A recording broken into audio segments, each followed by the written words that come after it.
അസ്സലാമു അലൈക്കും വറഹ്മത്തുള്ളാഹി തആല വബറകാതുഹു. അങ്ങ് അറേബ്യയിൽ അതാ ഫർസാനയുടെ മനസ്സിൽ ഭയമാണ്. കാരണം മറ്റൊന്നുമല്ല, റബ്ബേ എന്നെ പരിശോധിക്കുവാൻ വേണ്ടി കൊണ്ടുപോവുകയാണ്. ഞാൻ ഒളിപ്പിച്ചു വെച്ച എല്ലാ രഹസ്യങ്ങളും പടച്ച റബ്ബേ പുറത്തറിയുവാൻ ഇന്ന് നിമിഷങ്ങൾ മാത്രമാണ് ബാക്കിയുള്ളത്. എൻ്റെ റബ്ബേ, ഞാൻ എന്താ ചെയ്യുക എനിക്കറിയുന്നില്ല. ഒരു നിമിഷം ഫർസാന ഓർത്തു, ആദ്യം തന്നെ ഇതെല്ലാം അങ്ങ് തുറന്നു പറഞ്ഞാൽ ഇത്ര ഒരു വലിയ ഇഷ്യൂ ആകുമായിരുന്നില്ല. ഇതിപ്പോൾ ആകെ ടെൻഷനായിപ്പോയി.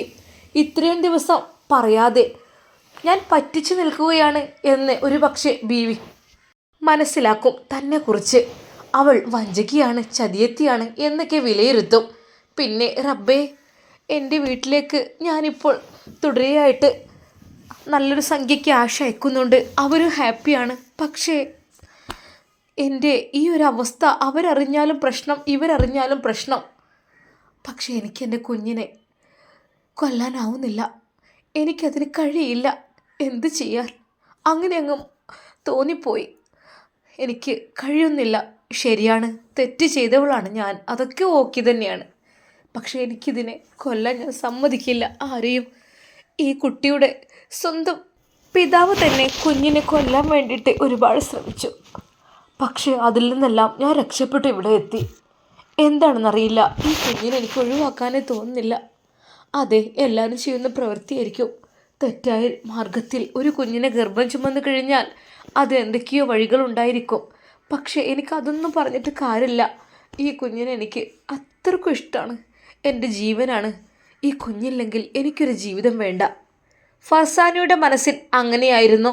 സ്വന്തം കുഞ്ഞിനോടെയുള്ള ആ ഒരു സ്നേഹം അതവളിൽ ദിവസം തോറും കൂടിക്കൂടി വരികയായിരുന്നു. പക്ഷെ ഇപ്പോഴാണ് ഞാൻ ഭീതിയുടെ നിഴലിൽ നിൽക്കുന്നത്.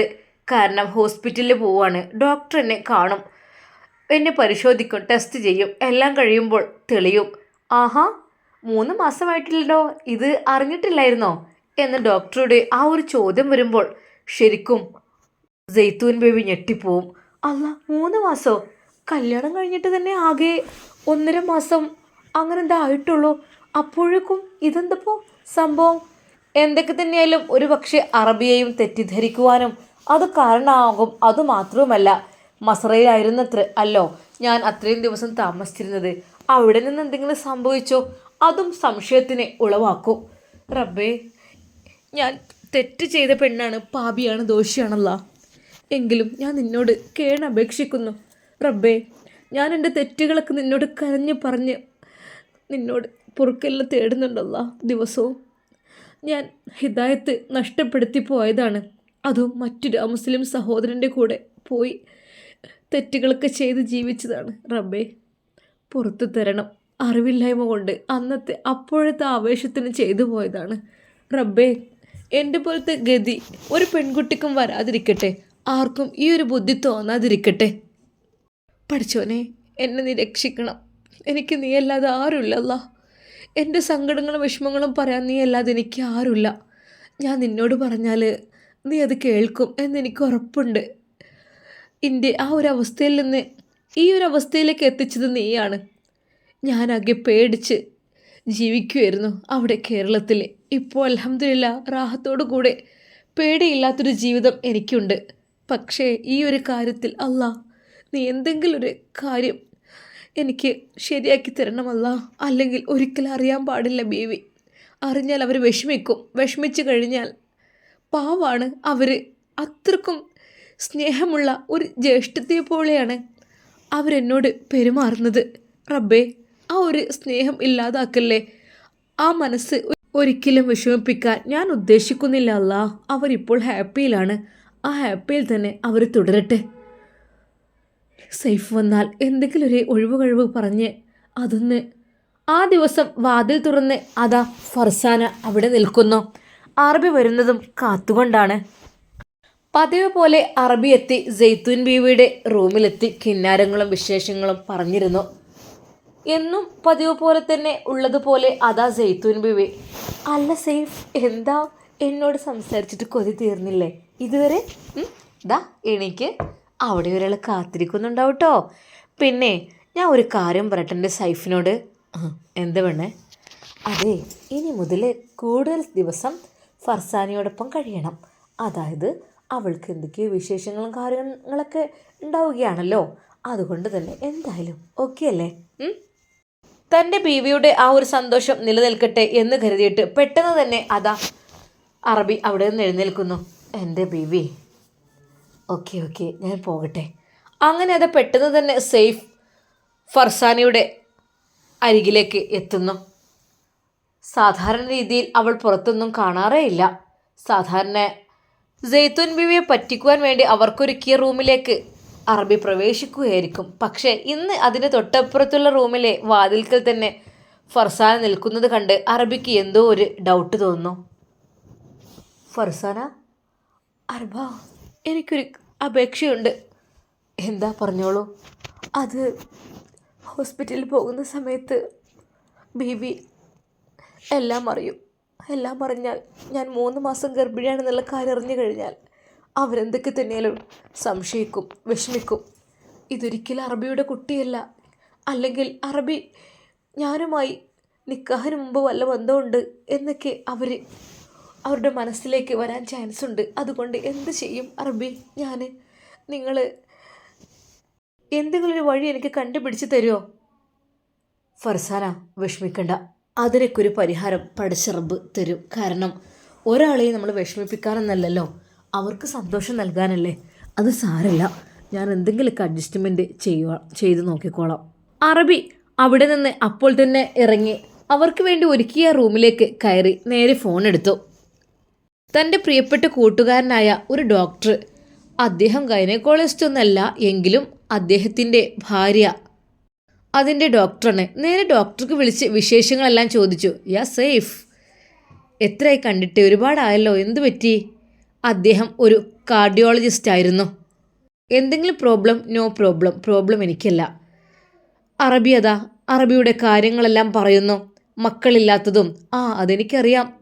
നിങ്ങളുടെ ഭാര്യയെ എൻ്റെ ഭാര്യയുടെ അടുക്കലായിരുന്നല്ലോ കാണിച്ചിരുന്നത്. എന്ത് ചെയ്യാൻ, യൂട്രസിൽ മുഴ, കാര്യങ്ങൾ, പിന്നെ ബ്ലീഡിങ്, അതൊക്കെ ആയതുകൊണ്ട് തന്നെ അത് പെട്ടെന്ന് ഒഴിവാക്കേണ്ടി വന്നുല്ലേ. സാരല്ല, അങ്ങനെ എത്ര ആളുകൾ, എന്തെങ്കിലുമൊക്കെ വഴി ഉണ്ടാകും. മക്കൾ എല്ലാവർക്കും പഠിച്ചൊന്നും തരുന്ന ഒന്നല്ലല്ലോ, അത് ചില ആളുകൾക്ക് മാത്രമല്ലേ. നീ ക്ഷമിക്കടാ. അറബിയെ അതാ ഡോക്ടർ ആശ്വസിപ്പിച്ചു. എനിക്ക് ഒന്ന് കാണണം, ഞാൻ അങ്ങോട്ട് വരാം.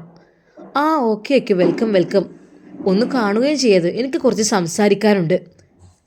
തൽക്കാലം ഇത് മറ്റാരും അറിയണ്ട. ഓക്കെ സേഫ് വാ. അന്ന് സെയ്തുൻ ബീവിയുടെ അരികിലെത്തി. ഇന്നത്തത് ക്യാൻസലാക്കി, നാളെ പോകാട്ടോ ഹോസ്പിറ്റലിലേക്ക്. എന്താ സെയ്ഫ് ഇങ്ങനെ? ഞാൻ ആ റിസൾട്ട് ഒന്ന് അറിയാൻ വേണ്ടി കാത്തിരിക്കല്ലേ. ഇന്ന് തന്നെ നമുക്ക് പോകാം പ്ലീസ്. അല്ല, ഇന്ന് ചെറിയൊരു ഇഷ്യൂസ് ഉണ്ട്, എനിക്കൊരു അർജൻറ്റ് മീറ്റിങ്ങിൽ പങ്കെടുക്കാണ്ട്. നീ ഒന്ന് ക്ഷമിക്കരുത് പെണ്ണേ. സെയ്ഫ്, എനിക്ക് വിഷമമായിട്ടോ. ഒരു ദിവസം മുമ്പേ അറിഞ്ഞു കഴിഞ്ഞാൽ എനിക്ക് കുട്ടിക്കുപ്പായം തുന്നാലോ. എന്താ പെണ്ണെ നീ പറയുന്നത്? അതൊക്കെ പഴയകാലം ഓരോ എന്തൊക്കെ തന്നെയാലും എനിക്കല്പം തുന്നലറിയാലോ. അതുകൊണ്ട് കുഞ്ഞിനുള്ള ഡ്രസ്സ് ഞാൻ ഇപ്പോഴും തുന്നി തുടങ്ങും. അപ്പോൾ ആണോ പെണ്ണോ അറിയാതെ എങ്ങനെ? അതൊന്നും വിഷയമല്ല, കുഞ്ഞുങ്ങളെല്ലാം ഒരുപോലെയല്ലേ. ആണായാലും പെണ്ണായാലും എനിക്ക് നോ പ്രോബ്ലം. ഒരു കുഞ്ഞായി കിട്ടിയാൽ മതി. ഇൻഷാ അല്ലാ. എന്നാൽ എൻ്റെ പെണ്ണ് വിഷമിക്കല്ലേ കേട്ടോ. Okay, relax. അങ്ങനെ അതാ സേഫ് അപ്പോൾ തന്നെ വാഹനമെടുത്ത് പോകുന്നു. ഉമ്മയോട് പറഞ്ഞു, ഉമ്മ ചെറിയൊരു മീറ്റിംഗ്, വരാം കേട്ടോ. അസ്സലാമു അലൈക്കും. വലൈക്കും അസ്സലാം. മോനെ, ഒരുപാട് സമയമായല്ലോ. ഇല്ല ഉമ്മ, ചെറുതായിട്ട് ഇപ്പോൾ വരാം. അങ്ങനെ അതാ അറബി നേരെ തൻ്റെ സ്നേഹിതൻ ഡോക്ടറുടെ വീട്ടിലേക്ക് എത്തുന്നു. അദ്ദേഹത്തിൻ്റെ ഹോസ്പിറ്റൽ ടൈമും പരിശോധനയും എല്ലാം കഴിഞ്ഞ് റിലാക്സ് ആയിരിക്കുകയായിരുന്നു. യാ സേഫ്, കടന്നു വരൂ. എന്തൊക്കെയുണ്ട്? നിങ്ങളുടെ കാര്യം ആലോചിക്കുമ്പോൾ ഞങ്ങൾക്ക് ടെൻഷനുണ്ട്. കാരണം അതൊക്കെ ഓരോ പടച്ചവൻ്റെ ഒരു ഭാഗ്യം പോലെയാണ്. ചില ആളുകൾക്ക് മക്കൾ നൽകും, ചില ആളുകൾക്ക് നൽകൂല. എന്നാൽ മക്കൾ നൽകിയവരാണെങ്കിലോ മക്കൾ മാതാപിതാക്കളെ കൊല്ലുന്ന കാലമാണിപ്പോൾ. അങ്ങനെയുണ്ടല്ലോ. അങ്ങനെ നോക്കുമ്പോൾ നമ്മൾ വിചാരിക്കും മക്കളൊന്നും വേണ്ട എന്നുള്ളത്. ആയിക്കോട്ടെ, ഓക്കെ റിലാക്സ്. അതിനെക്കുറിച്ചൊന്നും പറയല്ല ഞാൻ. അത് ഡോക്ടർ, എനിക്ക് ചെറിയൊരു വിഷയം പറയാണ്ട്. ഒക്കെ പറഞ്ഞോളൂ. എൻ്റെ ഭാര്യയുടെ നിർബന്ധത്തിന് വഴങ്ങി ഞാൻ മറ്റൊരു വിവാഹം കഴിക്കേണ്ട അവസ്ഥയിലാണ് ഇപ്പോൾ എത്തിയിട്ടുള്ളത്. അങ്ങനെ അവൾ അങ്ങനെ പറഞ്ഞപ്പോൾ എന്നിട്ട് കഴിച്ചോ? അറബി ഒന്നും മിണ്ടിയില്ല. കഴിച്ചു എന്ന് പറഞ്ഞാൽ ഒരു പക്ഷേ അത് കളവായിരിക്കും. കഴിച്ചില്ല എന്ന് പറഞ്ഞാലോ? എനിക്കറിയൊന്നുമില്ല. എന്തോ ഒരു തട്ടിക്കളി ഉണ്ടല്ലോ മോനെ, ഡോക്ടർ കളിയാക്കിക്കൊണ്ട്. ഹേയ് ഒന്നുമില്ല. അതെ, ഞാൻ ഒരു കാര്യം പറയാം. എൻ്റെ സെക്കൻഡ് വൈഫ് അവൾ ഇപ്പോൾ പ്രഗ്നൻ്റ് ആയൊരു നിലയിലാണ്. പക്ഷേ ശരിക്കും അവൾ ഒരു 3 മാസം ഗർഭിണിയാണ്. സേഫ്, എന്തു പറ്റി? എന്താ? ആഹാ, അതിനിടെ കൂടെ മറ്റു വല്ലതും? ഹേയ് അങ്ങനെയൊന്നുമില്ല. എനിക്ക് അങ്ങനെയൊന്നും ഒരു തെറ്റും ചെയ്യാനുള്ള തോന്നിയിട്ടില്ല. അല്ല, ഞാൻ പറഞ്ഞു എന്ന് മാത്രം. വളരെയധികം സൂക്ഷ്മതയോടെ ജീവിക്കുന്ന ഒരാളാണ് എൻ്റെ സേഫ്. അതുകൊണ്ട് ഞാൻ ചോദിച്ചത്. അതിനുള്ളിൽ വലിയൊരു ചരിത്രമുണ്ട്. അതൊക്കെ ഞാൻ പിന്നീട് പറയാം. തൽക്കാലം നിങ്ങൾ ഭാര്യ ഗൈനക്കോളജിസ്റ്റിനോട് പറയണം. ഞാനും എൻ്റെ 2 ഭാര്യമാരും കൂടി ഇങ്ങോട്ട് കയറി വരും. അവൾക്കാണെങ്കിൽ ഒരു ചെറിയ ഭാര്യയ്ക്ക് പ്രഗ്നൻസി ഒന്നങ്ങോട്ട് ഡേറ്റ് തെറ്റിയിട്ടേ ഉള്ളൂ, തുടക്കമായിരിക്കും. അപ്പോൾ എന്തൊക്കെ തന്നെയാലും അത്യാവശ്യമായിട്ട് എൻ്റെ ഭാര്യയോട് പറയണം. കൺഗ്രാജുലേഷൻസ്, നിങ്ങൾ ഗർഭിണിയാണ് എന്ന് മറ്റവളെക്കുറിച്ച്. മാസങ്ങളും കാര്യങ്ങളും ഒന്നും തൽക്കാലം ഇപ്പോൾ പറയണ്ട. എന്താ, പറ്റുമോ? ഓക്കെ. എന്നാൽ സ്കാനിങ് റിപ്പോർട്ടൊന്നും കൊടുക്കണ്ട അല്ലേ? എന്തായാലും ജസ്റ്റ് ഒന്ന് എടുത്തു നോക്കുന്നുണ്ട്. അതിനനുസരിച്ച് നോ പ്രോബ്ലം, അതിലൊന്നും കുഴപ്പമില്ല. ഒരാളുടെ ഡോക്ടറെ, എൻ്റെ ഭാര്യയുടെ സന്തോഷം ഇല്ലാതാവരുത്, അതാണ് ഞാൻ ആഗ്രഹിക്കുന്നത്. ഓക്കേടാ, ഞാനും നീയും അങ്ങനെയല്ലേ? അപ്പോൾ എൻ്റെ ഭാഗം ഞാൻ ക്ലിയർ ആയിക്കോളാം. ഓക്കെ. അങ്ങനെ സലാം പറഞ്ഞുകൊണ്ട് അറബി അവിടെ നിന്ന് ഇറങ്ങി. ഇപ്പോഴാണ് റബ്ബേ സമാധാനമായി. ഇനി വീട്ടിലേക്ക് എത്തണം. എന്തായാലും ഡോക്ടറുടെ ഭാര്യ അത് ശരിക്കും പറഞ്ഞാൽ മതിയായിരുന്നു റബ്ബേ. ആ ഒരു ചിന്തയോട് കൂടി തന്നെ അതാ അറബി നേരെ വീട്ടിലേക്ക് തിരിക്കുന്നു. ഉമ്മ കാത്തിരിക്കുന്നുണ്ടായിരുന്നു. പഠിച്ചോനെ, മോനെ കാണുന്നില്ലല്ലോ. ജെയ്ത്തൂൻ ബീവിയെ അതാ ഉമ്മ വിളിക്കുന്നു. ഉമ്മി, മോനെവിടെ പോയി? എവിടെയോ അർജൻറ്റായിട്ട് മീറ്റിംഗ് എന്ന് പറഞ്ഞു പോയതാണ്. കുറച്ചു കഴിഞ്ഞപ്പോൾ അറബിയുടെ വാഹനത്തിൻ്റെ ശബ്ദം കേൾക്കുന്നു. ശരിക്കും ജെയ്ത്തൂൻ ബീവിക്ക് സന്തോഷമായി, ഉമ്മാക്ക് സമാധാനമായി. മോനെ, എന്താ ഇത്ര വൈകിയത്? ഉമ്മി, അസ്സലാമു അലൈക്കും. വഅലൈക്കും അസ്സലാം. ഉമ്മയുടെ വിശേഷങ്ങൾ ഓരോന്ന് പങ്കുവെച്ചുകൊണ്ടിരുന്നു. പക്ഷേ ഇതിനെക്കുറിച്ച് ആരോടും പറഞ്ഞില്ല. ജെയ്ത്തൂൻ ബീവിയുടെ അടുക്കലെത്തിയപ്പോൾ, ഇനി വാക്ക് മാറ്റരുത് കേട്ടോ. ഇന്ന് ഹോസ്പിറ്റലിൽ പോകാമെന്ന് കരുതിയിട്ട് ഞാൻ ഒരുപാട് സന്തോഷിക്കുന്നു. നാളെ എന്തായിട്ടും പെണ്ണേ, ഇന്ന് ഡോക്ടേഴ്സ് ഉണ്ടാവും. ഇന്നെന്താ, നോ പ്രോബ്ലം. എന്തായാലും നാളെ ഉറപ്പായിട്ടും പോകണം കേട്ടോ. ഓക്കെ. ആ രാത്രിയിൽ ബീവി വളരെയധികം സന്തോഷത്തിലായിരുന്നു. എൻ്റെ റബ്ബേ, അൽഹംദുലില്ലാ. പഠിച്ചോനെ, നാളെ എന്തായാലും പോകണം. സേഫ്, രാവിലെ തന്നെ പോകണം കേട്ടോ. പെണ്ണേ, അല്ല സേഫ്, ഇന്നെന്താ ഇവിടെ തന്നെ എങ്ങനെ കിടക്കുന്നത്? നാളെ ഇപ്പോൾ ഹോസ്പിറ്റലിൽ പോകുമല്ലേ? അപ്പം എനിക്ക് എൻ്റെ ജെയ്ത്തൂൻ ബീവിയുടെ കൂടെ തന്നെ ഒന്ന് കിടക്കണം, അതാണ് ആഗ്രഹം. സേഫ്, ഇങ്ങനെ ചെയ്യുന്ന ഒരിക്കലും ശരിയല്ല കേട്ടോ.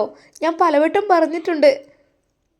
എന്ത് ചെയ്യാൻ, നിൻ്റെ കൂടെ കിടക്കുമ്പോഴടി അത് വല്ലാത്തൊരു സന്തോഷവും സമാധാനവും എനിക്ക് തരുന്നത്. അവളുടെ കൂടെയൊക്കെ ആവുമ്പോൾ എനിക്ക് എന്തൊക്കെയോ ഒരു അന്യ സ്ത്രീ പോലെയൊക്കെയാണ് തോന്നുന്നത്. സേഫ്, അങ്ങനെ പറയുന്നത് ഒരിക്കലും ശരിയല്ല കേട്ടോ. അതിനോട് ഞാൻ യോജിക്കുന്നേ ഇല്ല. സേഫ്, എന്തൊക്കെ തന്നെയാലും നാളെ രാവിലെ പുറപ്പെടണം. ഇനി അതിലൊരു മാറ്റം വരുത്തരുത്. എൻ്റെ പെണ്ണെ, ഗർഭിണിയായത് അവളാണെങ്കിലും ആദ്യം മുഴുവൻ നിനക്കാണല്ലോ. അതേ സേഫ്, സത്യമായിട്ടും അങ്ങയുടെ ഒരു കുഞ്ഞിനെ എൻ്റെ കൈകളിൽ കിട്ടുമെന്ന് പറഞ്ഞാൽ അതിനേക്കാളും വലിയൊരു സന്തോഷം ഈ ലോകത്തിൽ എനിക്ക് വേറെയില്ല, സത്യമായിട്ടും. ഇൻഷാ അല്ലാ നാളെ പുറപ്പെടാം. എന്നാൽ സേഫ്, പോയിക്കോളൂ, റൂമിലേക്ക് പോയിക്കോളൂ. അവൾക്കാണിപ്പോൾ സ്നേഹം വേണ്ടത്. പിന്നെ കുങ്കുമപ്പൂവിട്ട ഒരു ഗ്ലാസ് പാലെടുത്തോളൂ, ഞാൻ എടുത്തു തരാം. കുറച്ച് അജുവയും. എന്താ എൻ്റെ പെണ്ണ് നീ പറയുന്നത്? എന്താ ഇത്? ഇതിങ്ങനെ കൊണ്ടുപോയി കൊടുക്കാൻ? അല്ല, എൻ്റെ ഒരു സന്തോഷമല്ലേ. പിന്നെ നമ്മുടെ കുഞ്ഞല്ലേ, നമ്മൾക്ക് വേണ്ടിയിട്ടല്ലേ. അതിനെന്താ, ഒട്ടും മടി കാണിക്കണ്ട. എൻ്റെ സേഫിന് മടിയാണെങ്കിൽ ഞാൻ അതുമായി ചെല്ലാം. അങ്ങനെ അതാ ബീവി അജുവ ഈത്തപ്പഴവും ഒരു ഗ്ലാസ് കുങ്കുമപ്പൂവിട്ട പാലുമായി നേരെ ഫർസാനയുടെ ആ റൂമിലേക്ക് ചെല്ലുന്നു. ഫർസാൻ, അവൾ വാതിൽ തുറന്നു. ബേബി, ഇതെന്താ? അല്ല, ഇതാ കുടിക്കും മോളെ. കുങ്കുമപ്പൂവ് നല്ലോണം ചേർത്തിട്ടുണ്ട്, അത് നല്ലതായിരിക്കും. പിന്നെ അജ്വ, എല്ലാ അസുഖങ്ങൾക്കും ഷെഫിയാണ്. ബേബി എന്തിനത്ര കഷ്ടപ്പെടുന്നത്? ഞാൻ വേണമെങ്കിൽ എടുത്ത് കുടിച്ചോളുമല്ലോ. അല്ല, അത് നീ ഒന്നും എടുക്കില്ല, എനിക്കറിയാം നിന്നെക്കുറിച്ച്. നീ അങ്ങനെയൊന്നും എടുത്ത് കഴിക്കുന്ന ആളല്ല, അതുകൊണ്ട് തന്നെയാണ് കൊണ്ടുവന്നത്. കഴിക്കും മോളെ. പഠിച്ചോനെ, എന്തൊരു സ്നേഹമാണ് ഇവർക്ക്. അവരുടെ ആ സ്നേഹത്തിന് മുമ്പിൽ അവളുടെ കണ്ണുകൾ നിറഞ്ഞു. സേഫ് എവിടെ? ഇങ്ങോട്ട് എത്തിയില്ലേ? അദ്ദേഹം അല്ലടാ, എവിടെ? സേഫ് എവിടെയാണ്? ഇങ്ങോട്ട് വന്നിരുന്നല്ലോ. അവർ എവിടെയെങ്കിലും ആയിരിക്കും, ബുദ്ധിമുട്ടിക്കണ്ട. അങ്ങനെ പറഞ്ഞാൽ പറ്റില്ല എൻ്റെ പെണ്ണെ. എല്ലാത്തിനും ഓരോ കാര്യങ്ങളൊക്കെ ഉണ്ടല്ലോ. പിന്നെ ഈ സമയത്തെന്ന് വെച്ചാൽ നമ്മൾക്ക് ഭർത്താവിൻ്റെ സാന്നിധ്യം ഏതൊരു പെണ്ണും കൊതിക്കുന്ന സമയമായിരിക്കും. പക്ഷേ നമ്മൾക്ക് രണ്ട് പേർക്കും പാർട്ട്ണറായിട്ടാണ് നമ്മുടെ ഭർത്താവ് ഉള്ളത്. അതുകൊണ്ട് തന്നെ എൻ്റെ ഫർസാന, ഞാൻ അർബാവിനോട് പറഞ്ഞിരുന്നു, കൂടുതൽ സമയം നിങ്ങൾ ഫർസാനയുടെ കൂടെ ഇരിക്കണം. എൻ്റെ കൂടെ ഇപ്പോൾ തൽക്കാലം ഇരിക്കണ്ട. 5-6 വർഷം എനിക്ക് ഒറ്റയ്ക്കല്ലേ. ഇപ്പോഴല്ലേ ഭാര്യയായി രണ്ടാമതൊരാൾ വന്നത്. ഇപ്പോൾ ആ സ്നേഹം പകുത്തു നൽകുന്നു. അതിനെനിക്ക് സന്തോഷമേ ഉള്ളൂ. അതുകൊണ്ട് ആ കാര്യത്തിൽ ഒട്ടും ഫർസാന വിഷമിക്കണ്ട. നിങ്ങളുടെ ജീവിതം നിങ്ങൾ മനോഹരമാക്കണം, സുന്ദരമാക്കണം. എന്നെങ്കിൽ മാത്രമേ നല്ല ആരോഗ്യമുള്ള കുഞ്ഞുണ്ടാവുള്ളൂ. ഒരുപാട് വിഷമിച്ച ജീവിതം അതുണ്ടാവരുത്. അങ്ങനെ ആകുമ്പോൾ കുഞ്ഞുങ്ങൾക്ക് ഒരുപാട് ആരോഗ്യ പ്രശ്നങ്ങൾ ഉണ്ടാകാൻ ചാൻസ് ഉണ്ട്. അതുകൊണ്ട് നല്ല രീതിയിൽ ഹാപ്പിയായി മുന്നോട്ട് പോവുക. എന്നാൽ ഇത്ത പോട്ടെ. ശരിക്കും പറഞ്ഞാൽ ബീവിയുടെ ആ സ്നേഹം കണ്ട് അവൾക്ക് എന്ത് പറയണം എന്നായിപ്പോയി. റബ്ബേ, പാവം, അറിഞ്ഞിട്ടില്ല ഒന്നും. ബീവി തിരിച്ചുപോയി. ആ കുങ്കുമപ്പൂവിട്ട പാലിലേക്ക് അവൾ സൂക്ഷിച്ചു നോക്കി. റബ്ബേ, എത്ര സ്നേഹത്തോടെ വേണം ഇതവർ എനിക്ക് വേണ്ടി ഉണ്ടാക്കി തരുന്നത്. അതും ഇത്രയും വിലപിടിപ്പുള്ള കുങ്കുമം നല്ല രീതിയിൽ ചേർത്ത്. ഈ ഒരു പാല്, മാഷാ അല്ലാ, ബീവിക്ക് ദീർഘായുസും ആഫിയത്തും നീ പ്രദാനം ചെയ്യ റഹ്മാനെ. സൈഫ് അറബി അല്പം ആശ്വാസത്തിലായിരുന്നു. നാളെ പോവുകയാണെങ്കിലും എന്തൊക്കെ തന്നെയായാലും എൻ്റെ സുഹൃത്തിൻ്റെ ഭാര്യ ഡോക്ടർ ഷെയ്ഖ എന്നെ രക്ഷിക്കുമെന്ന് എനിക്ക് ഉറപ്പുണ്ട്. ആ ദിവസം കഴിയുവാൻ വേണ്ടിയിട്ട് സൈത്തൂൻ ബീവി കാത്തിരിക്കുകയായിരുന്നു. ആ രാത്രിയിൽ അവൾക്ക് വളരെയധികം സന്തോഷമായിരുന്നു. പിറ്റേന്ന് പുലർച്ചെ സൈത്തൂൻ ബീവി നേരത്തെ ഉണർന്നിരിക്കുന്നു. യാ സൈഫ്, എന്താ വീണ്ടും ഇവിടെ തന്നെ വന്ന് കിടന്നത്? ഞാൻ അറിഞ്ഞില്ലല്ലോ. അതെ, എനിക്കിവിടെ കിടന്നാൽ ഉറക്കം കിട്ടും, അതുകൊണ്ട് ഞാൻ ഇങ്ങ് പോന്നു. യഥാർത്ഥത്തിൽ സൈഫ് അങ്ങോട്ട് പോയിട്ടില്ലായിരുന്നു. ബീവി ഉറങ്ങുന്നതിന് ശേഷം ഇവിടെ വന്ന് കിടക്കുക അത് പതിവായിരുന്നു. പക്ഷേ ഇന്ന് ആദ്യമായി ഉണർന്നത് ബീവിയാണ്. അതുകൊണ്ട് തന്നെ എന്നാ ഹോസ്പിറ്റലിൽ പോകണ്ടേ? ഒരുങ്ങണ്ടേ? എപ്പോഴാണ് പോകേണ്ടത്? കുറച്ച് നേരത്തെ പോകാമല്ലേ? എൻ്റെ പെണ്ണെ, ഹോസ്പിറ്റലൊക്കെ ഒന്ന് തുറന്നോട്ടെ. എന്താ നമ്മൾ ഇത്ര ധൃതി പിടിച്ച് എന്താ ഡെലിവറിക്ക് പോകുന്നില്ലല്ലോ ഈ നട്ടപ്പാതിരാക്കൊന്നും. അതല്ല എങ്കിലും എനിക്ക് ഡോക്ടർ ഷെയ്ഖ അവർ വരുവാൻ ഏകദേശം 10 മണിയാവും. അതിനു മുമ്പായിട്ട് നമ്മൾ പോയിട്ട് കാര്യമില്ല എൻ്റെ ബീവി. 10 മണിവരെ ഡോക്ടർ ഷെയ്ഖക്ക് എന്ത് പണിയാണ് അവിടെ? അങ്ങനെയല്ല, ഓരോ ഡ്യൂട്ടി ടൈമും കാര്യങ്ങളൊക്കെ ഉണ്ടാവൂലേ. ഞാൻ ഫർസാനയെ വിളിച്ചു വേണ്ട, ഇപ്പോൾ വേണ്ട, ഒന്ന് വെളിച്ചം വെച്ചോട്ടെ. അവരൊക്കെ അവരുടെ ഈ ബാത്തും കാര്യങ്ങളായിട്ട് പോവുമായിരിക്കും. എന്തിനാ ഇപ്പോൾ തന്നെ ബുദ്ധിമുട്ടാക്കുന്നത്? അതല്ല, ഒന്ന് പെട്ടെന്ന് ഫ്രഷ് ആകാനും ഒക്കെ വേണ്ടിയിട്ടേ ഇന്ന് ടൈമില്ലല്ലോ. ഇന്ന് സെർവൻസ് പെട്ടെന്ന് ടീ കിട്ടിയിരുന്നെങ്കിൽ. സെർവൻസിൻ്റെ കിച്ചണിലേക്ക് ബീവി ബെല്ലടിച്ചു. ഹലോ, ഇന്ന് പെട്ടെന്ന് ബ്രേക്ക്ഫാസ്റ്റൊക്കെ റെഡിയാക്കിക്കോട്ടോ, ഞങ്ങൾക്കൊരു വഴിക്ക് വരെ പോകാണ്ട്.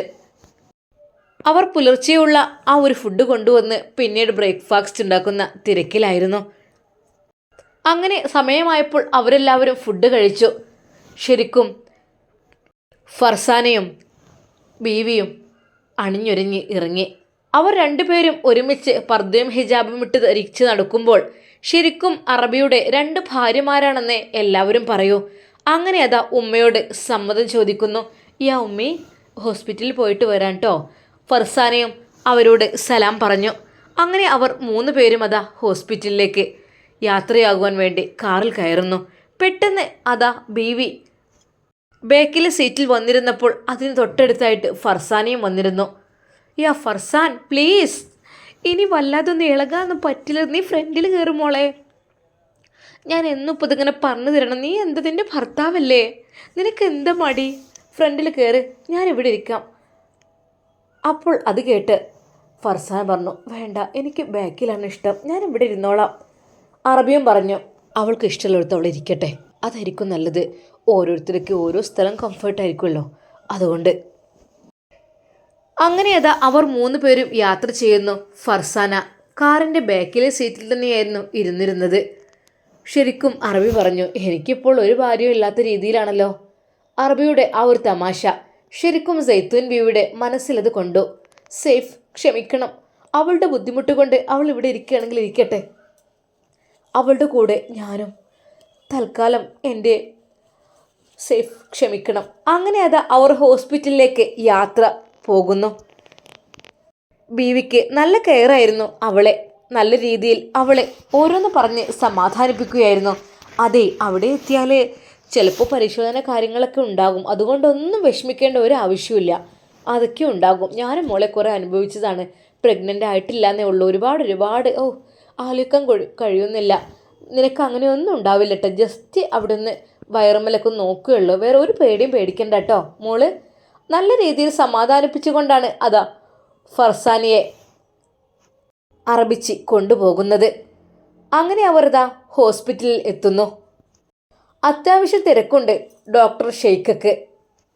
അവരും അവരുടെ ടോക്കൺ നമ്പർ കൊടുത്തു. ഡോക്ടറെ കാണുവാൻ വേണ്ടി അവർ കാത്തിരിക്കുകയാണ്.